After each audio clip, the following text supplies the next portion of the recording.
Hello again, everybody. Welcome back to another episode of 15 Good Minutes. We talked about him too soon. Let me hit that mid button.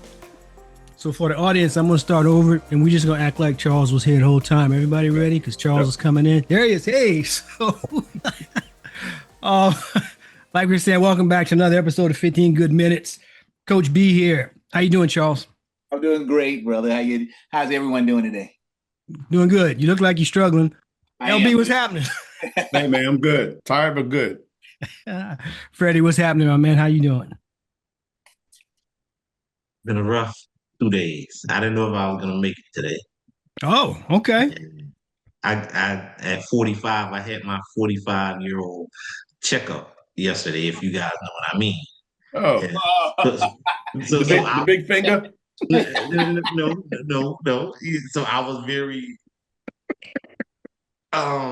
unsettled about that. Luckily, I wasn't assaulted. They did the urine and the blood test, and so they didn't have to do that. But they out at the VA, but they told me, hey, you're due for two vaccinations, tetanus and pneumonia. So I was like, all right. So they shot me. So I was off today. I had some other things to do, and I was just physically aching from head to toe. So I came home, took some Motrin, took a nap. So I'm good now. Okay. Speaking of which, LB, didn't when you went to Africa recently, you had to get a series of shots, right? I had to get a shot, yellow fever. Wow. Okay. Okay. How far in advance of the trip? It had to be I forget the number, but it had to be within a certain time frame of the trip.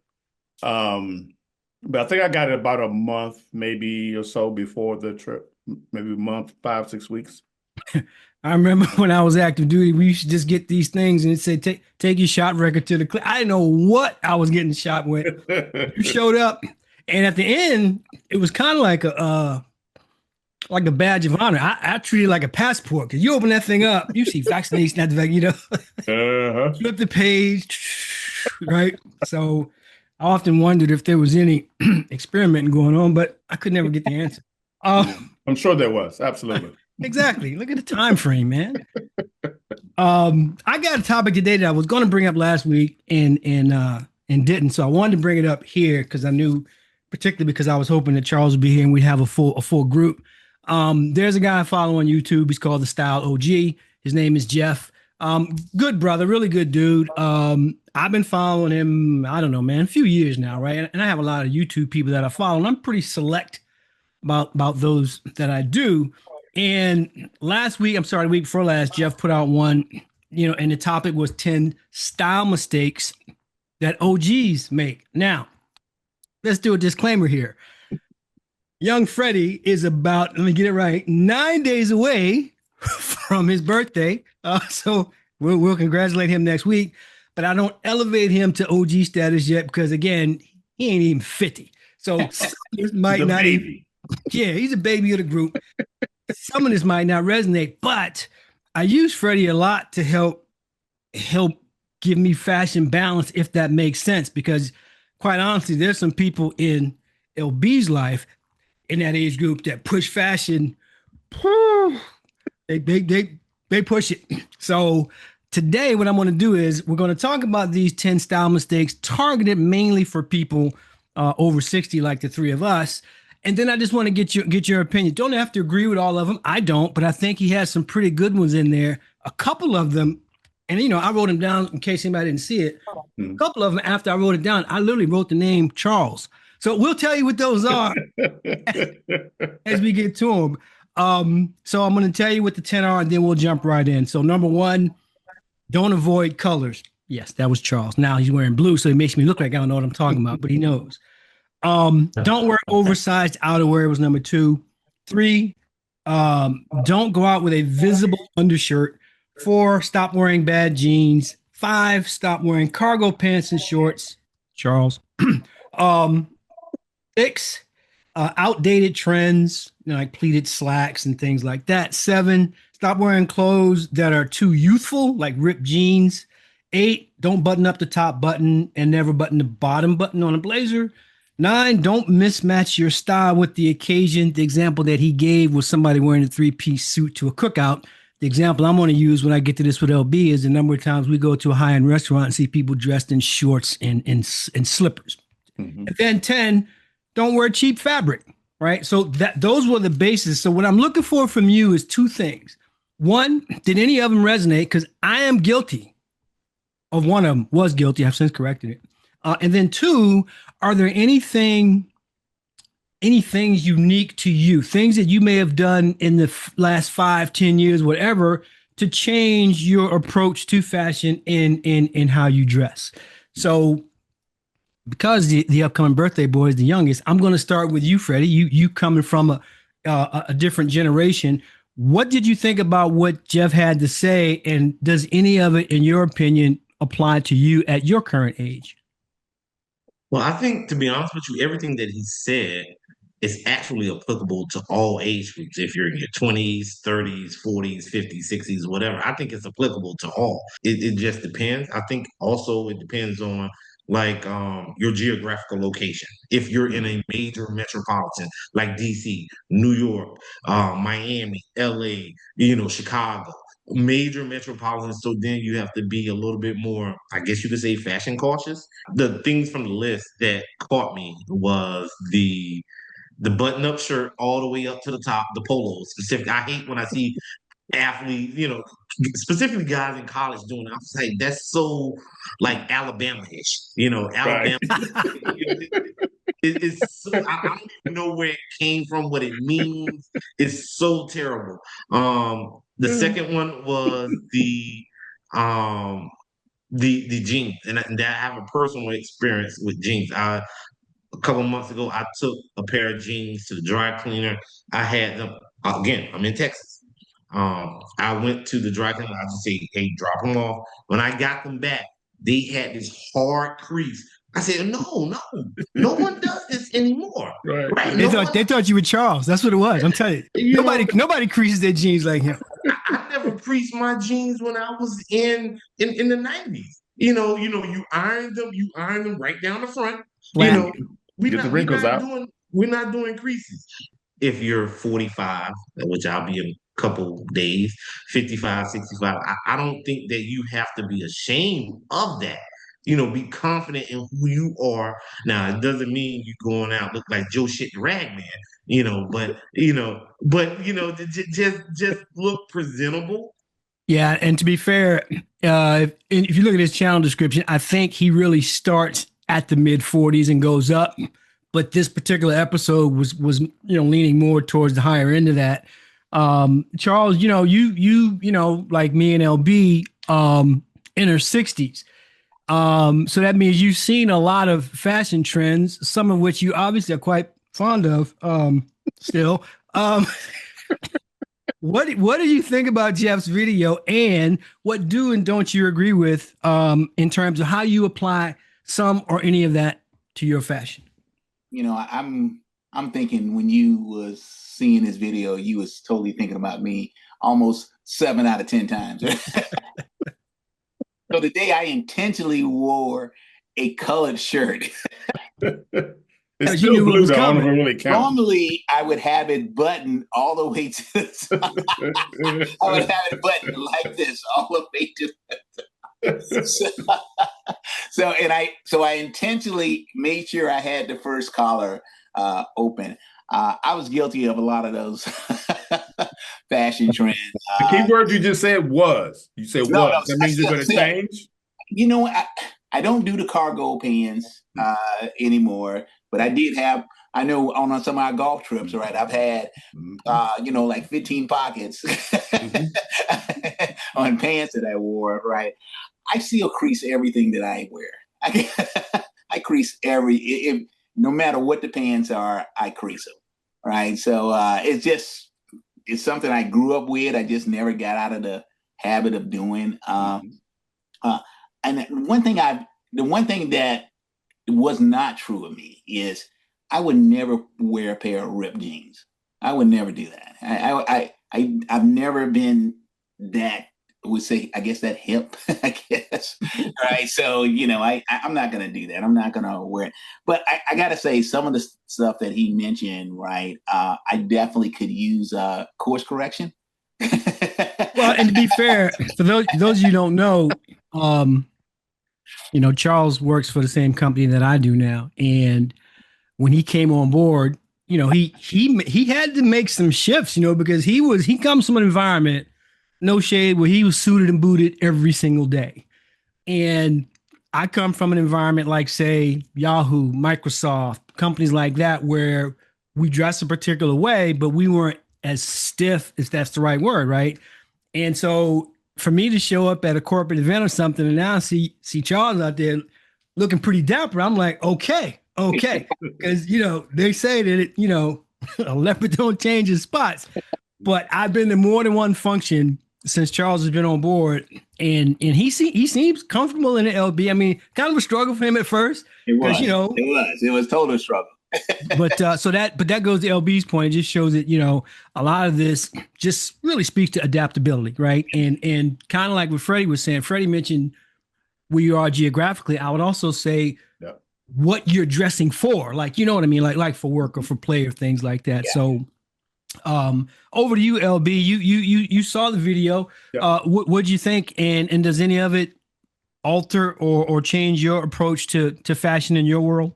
Well, because I think I got 3 items in there that I thought were interesting. But to Freddie's point about, and your point about the geography, when I moved from the DC area, I moved to Columbus, then I moved back to the DC area. When I came back to DC, I was dressing like we did in Columbus, Ohio. When I walked out the house and came out with my boys, I was laughed off the block. I had to go back home and change because they, what I was wearing fit Ohio. Right. It did not fit the DMV at all. So I had to come home basically and buy all new clothes. So that's one point. The point he talked about colors. I've been guilty of that for some time. I saw you change that though. Yes, I knew you win. Yeah. I'm working on that. The problem I had with some of the colors he mentioned was in men's pants, your options are really limited. You're not going to have, you got your basic blues, blacks, browns, beige, and gray. I mean, that's basically it. I do have a few pair of dark green slacks. Actually, not even slacks, the golf pants. But all you're going to do at that point is get patterns in those same colors. You're not going to get, I took that part of it like he was more talking about our the top blazer shirts, the blazer part of it, blazers and shirts, and not the part of it.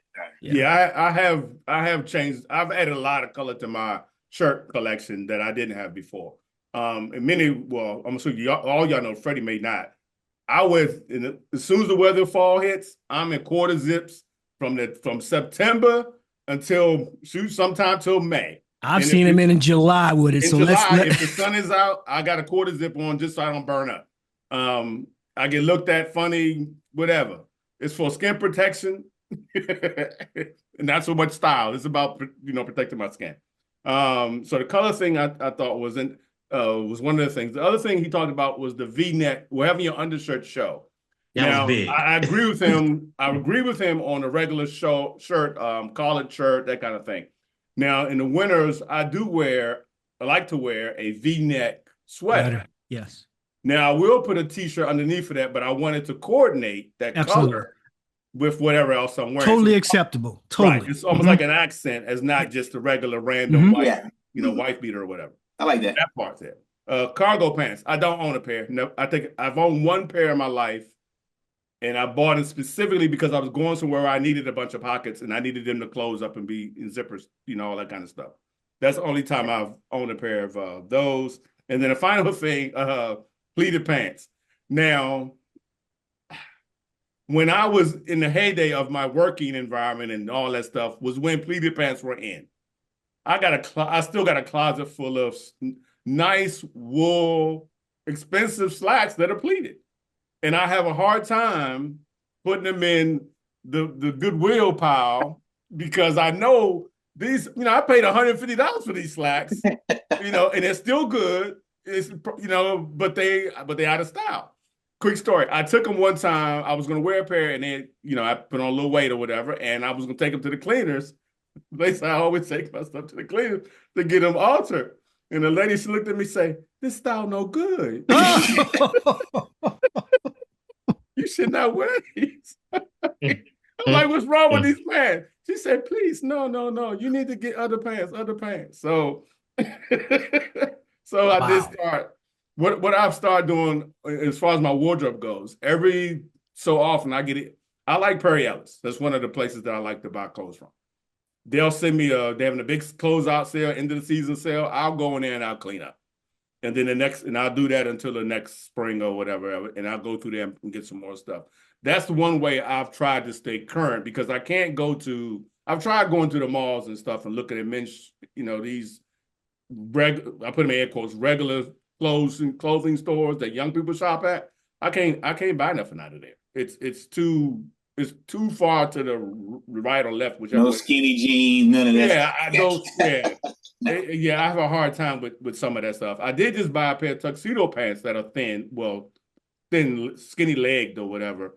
So we'll see how that goes. But but that's one of the ways I'm trying to stay current, because I've been wearing Perry Ellis now for 20 years. But as the styles change, I can still stay with that brand. Yes. I don't have to go looking all over the place. And I can kind of feel like I'm still relevant as the styles change by staying with that brand. And Freddie, you're looking at me like, maybe not. LB Perry is not relevant anymore.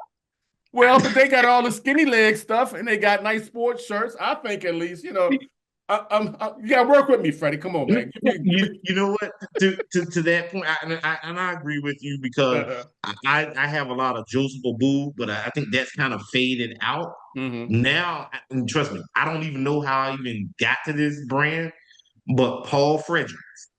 Okay, I know that one. Yes, they're and it's more of a older, more sophisticated, classic style. But I still think Perry Ellis got some relevant stuff. I mean, I understand it's not, you know what I mean? But you got to understand. I would say, Freddie, you need to. I think Freddie needs to go see it.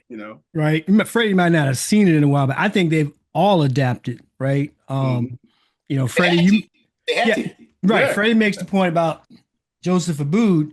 They were purchased, as was Joseph A. Banks, both by Men's Warehouse. Right. So they kept the product line, but updated them dramatically. Very similar to what LB is saying about Perry Ellis. For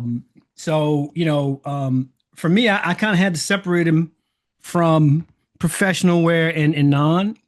And like I said, in the professional world, it's probably been 10 or 11 years since I got away from what I call the Charles look, because we both come from an environment where we had to be suited and booted every day. Right. I just left that world before he did.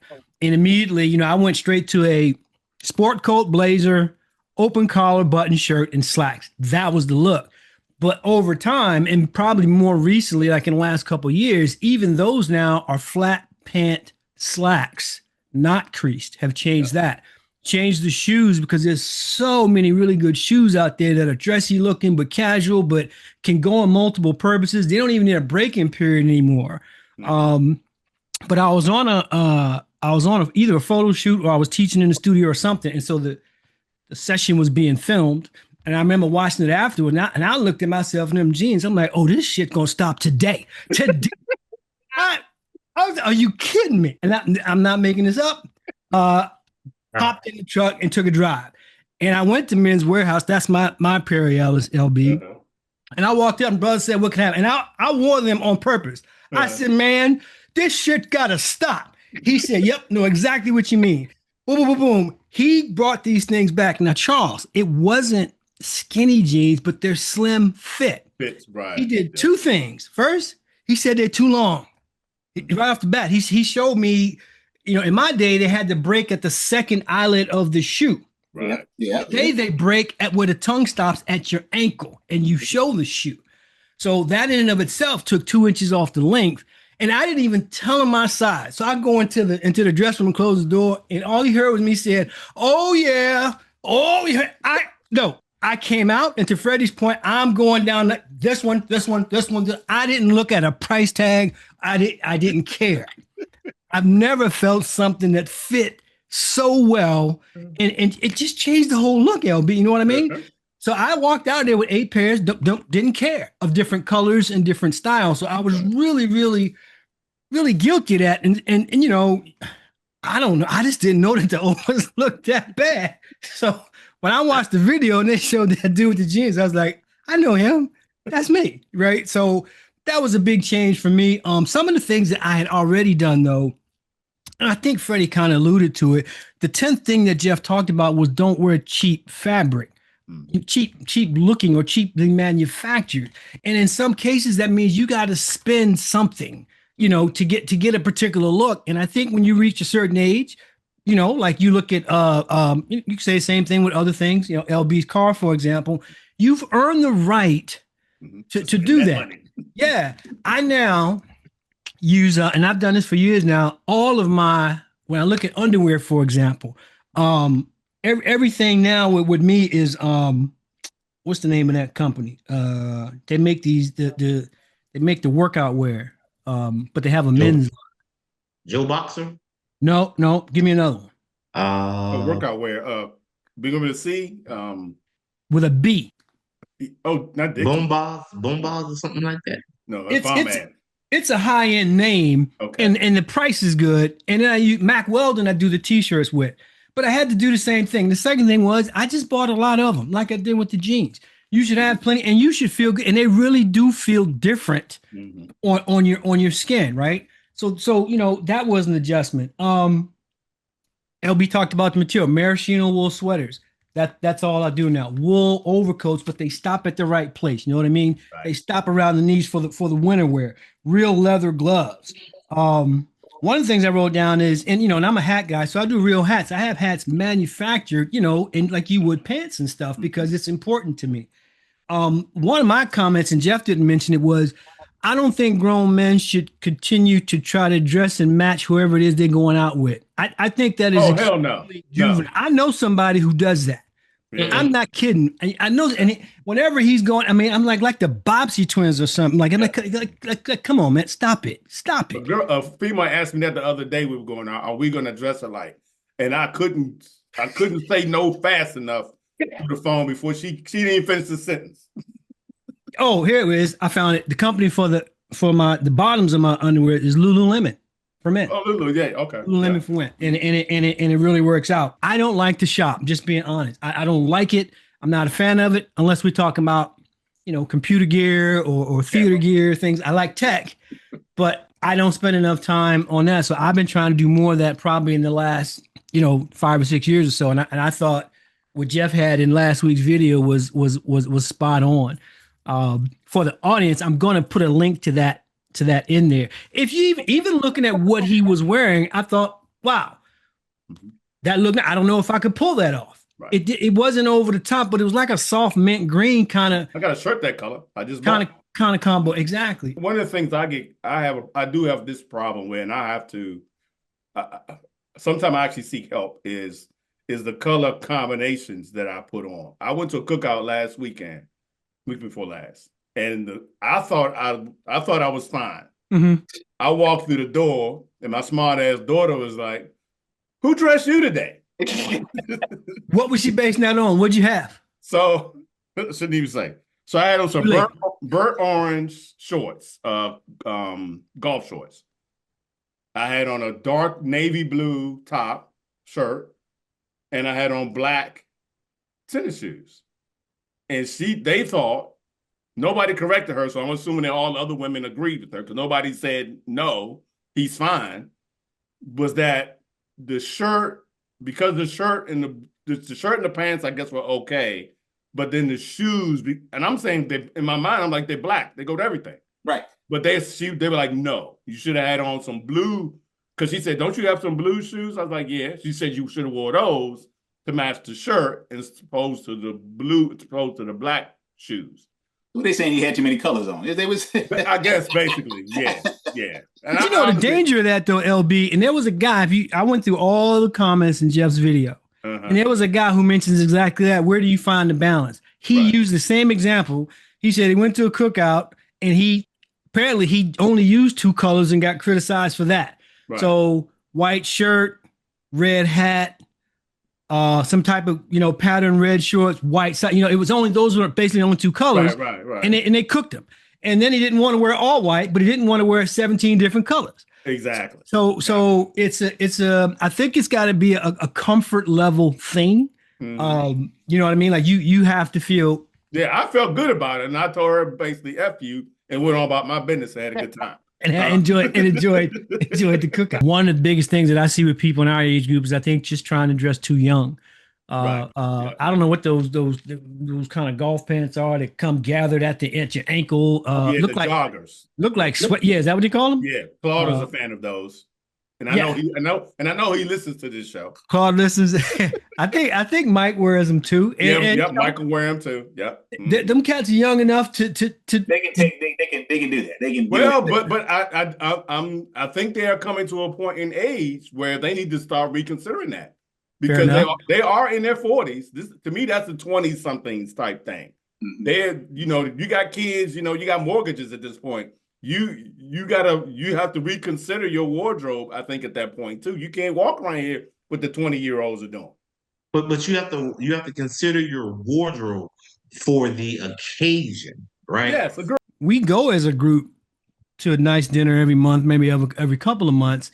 And the reverse of not dressing for the occasions, when we're in there, with just nice casual wear for a nice fine dining experience. There's people in there with shorts, flip-flops. Yeah, and there was a time that I remember you couldn't go in there with that. No, they would stop you at the doors like, you can't come in tonight. Exactly. But if you are paying your money, man, I disagree.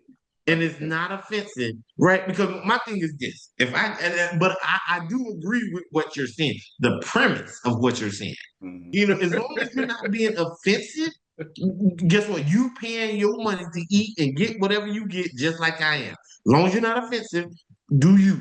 I don't worry about him either. I just think that there's a certain element to stopping and getting prepared for something that isn't necessarily formal or semi-formal, but dressy casual.